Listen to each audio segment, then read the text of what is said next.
Hey folks, and welcome back to the Canvas Tutorials show. I'm Evan. Today I'm going to give you a hack. Canvas doesn't easily duplicate quizzes, and it can be frustrating. Now, why might you want to duplicate a quiz? Well, maybe you have particular question types that you're going to use every week for a vocabulary quiz, and you just want to be able to go in and change the vocabulary or whatever it is. Well, Canvas doesn't easily let you do that, so I'm going to show you a workaround. Here we go. I have just my module page, and you see if I try to duplicate this module, it's not going to let me. There's no option there. Okay, and we talked about that in another video, and the main reason is that because there's a quiz in here.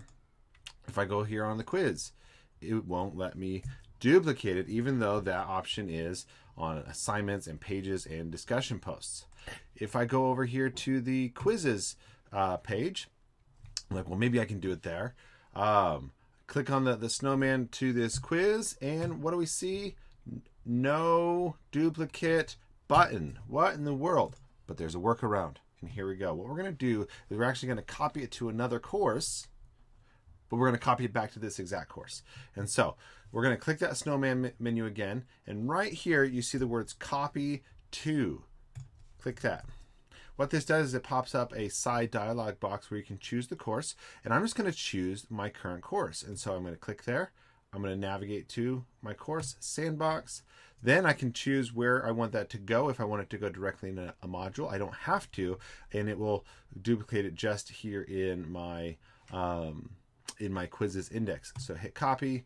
Copy operation started successfully. Let's give that page a refresh, and bam, we have 2 copies. Change the name of it, and we'll just call this number 2. Save. So there we have, go back to quizzes. There we have found a way to kind of work around the system and to be able to duplicate quizzes by using the copy to course functionality built within Canvas. I hope that this content has been helpful. If it has been, share it out to your colleagues and let them get the good stuff. Make sure you join our community, Canvas Tutorials community on Facebook, as well as follow this show so that you get every new episode. Cheers, and you have a wonderful day.